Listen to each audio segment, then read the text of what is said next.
Hello friends, welcome back to our channel explainer angel.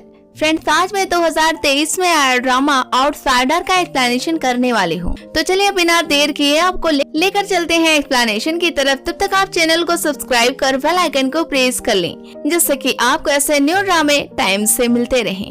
कहानी शुरू होती है, हमें सुमो को दिखाया जाता है, जो कि इस ड्रामे की मेन फीमेल लीड कैरेक्टर होती है। वो खुद के लिए नाश्ता बनाकर जल्दी से मॉल जाती है, क्योंकि वो वहीं पर जॉब करती है। इसकी जिंदगी में परेशानियों की कोई भी कमी नहीं थी, फिर भी ये अपनी लाइफ को हमेशा ही सेट करने की कोशिश में लगी रहती है। इनको यहाँ पर छोड़ते हुए हमें एयरपोर्ट का सीन दिखाया जाता है, जहाँ पर अपना मेन लीड कैरेक्टर जुआन होता है। वो अभी अभी अब्रॉड से आया होता है, इसलिए एयरपोर्ट पे खड़ा होता है। तभी उसके पास एक लेडी आती है, जो कि जुआन से कहती है कि अभी उसके साथ जो लगेज था वो बाद में उसके एड्रेस पर सेंड कर दिया जाएगा। ये बात सुनने के बाद जुआन फौरन ही मॉल जाता है, जहाँ पर सुमो होती है, क्योंकि यह सुमो वाला ही मॉल होता है। उसके साथ उसकी एक कलीग होती है, जिसका नाम रॉन्ग होता है। जुआन यहाँ पर ड्रेस लेने के लिए आया होता है, लेकिन उसको कोई भी ड्रेस पसंद नहीं आता। काफी देर कोशिश करने के बाद वो एक ड्रेस लेकर यहाँ से चला जाता है, लेकिन फिर मॉल के बारे में सोचने लगता है, क्योंकि उसके पास भी एक मॉल होता है और ये जो मॉल था ये इसके फादर के फ्रेंड का था। इस बीच सुमो ने बहुत अच्छे तरह से कस्टमर को डील किया था। ये बात जुआन को काफी अच्छी लगती है, और साथ ही ड्रेस के साथ एक परफ्यूम जो फ्री होती है, जिसे देने के लिए सुमो खुद काफी दूर जाकर जुआन को देती है, क्योंकि पहले वो भूल गई होती है। उसकी ये ईमानदारी देखकर जुआन को बहुत ही अच्छा लगता है। अब अगले दिन एक मीटिंग होती है, जिसमें शेंग मॉल की डिजाइन वगैरह और बहुत सारी चीजें चेंज करने की बात होती है, क्योंकि काफी दिन से बिजनेस में लॉस ही हुआ जा रहा था। यह मीटिंग जुआन ने रखा था। तभी यहाँ पर जुआन की एंट्री होती है, जो कि इस मॉल के सीईओ बनने की बात करता है और कहता है कि जितना भी लॉस हुआ है सबको प्रॉफिट में वो बदल देगा, जिसमें मिस्टर वैंग एग्री नहीं होते और ये उसके भाई होते हैं, क्योंकि इसका मानना होता है कि जो जैसे चल रहा है वैसे ही चलने दिया जाए।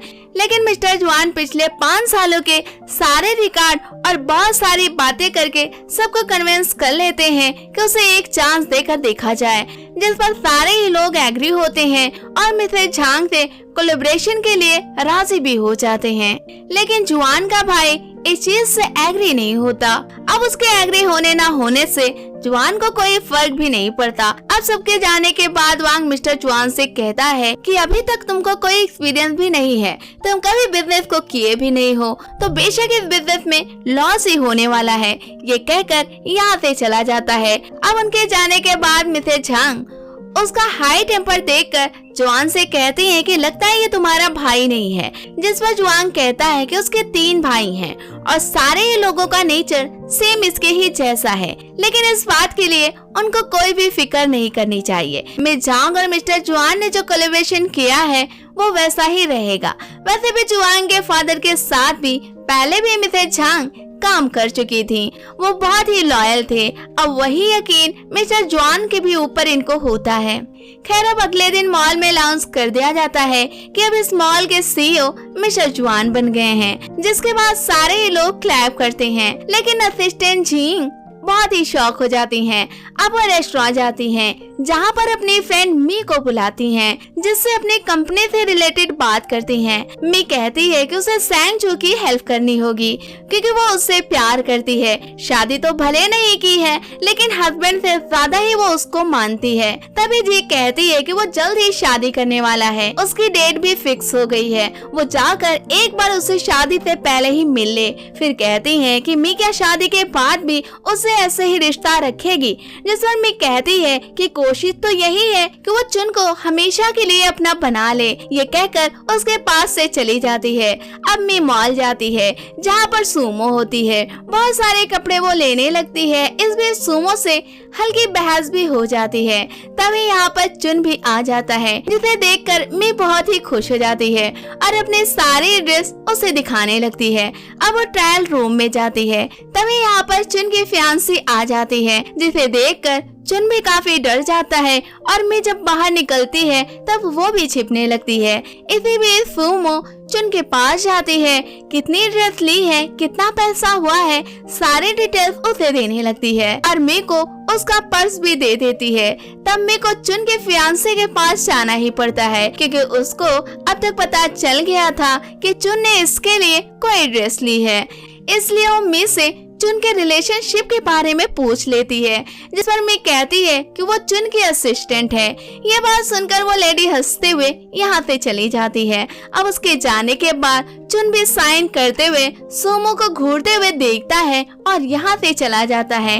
लेकिन मी से बर्दाश्त नहीं होता, वो सुमो पर केस फाइल कर देती है, जिसके बाद सुमो की जॉब ही चली जाती है। अब सुमो मॉल से बाहर आती है, तभी उसके पास कॉल आती है जो कि उसके माँ की होती है। वो उसको बताती हैं कि उसके फादर को हार्ट अटैक आ गया था, जिसकी वजह से वो हॉस्पिटल में चले गए हैं, लेकिन अब हालत काफी ठीक हो गई है, लेकिन पैसे की जरूरत उन्हें काफी ज्यादा है। यह सुनने के बाद सुमो को अब जॉब की जरूरत बहुत ज्यादा ही पड़ जाती है। खैर वो जाने लगती है, तब उसके पास जिन की कॉल आती है क्योंकि इनको पता लग गया था कि सुमो की जॉब छूट गई है, इसलिए सुमो को अपने घर बुला लेती हैं। वैसे सुमो जिनके बच्चे के पियानो टीचर होती है। अब जॉब की बात सुनकर सुमो बड़ी ही खुश होती है। वो फौरन उनके पास पहुंच जाती है। तब पता चलता है जुआन की कंपनी में एम्प्लॉयज की जरूरत है। ये सुनकर फौरन ही सुमो रिज्यूम को दे देती है, जिसके बाद उसे कंपनी में बुला लिया जाता है, जहाँ पर जुआन का सेक्रेटरी होता है और जिन भी होती है।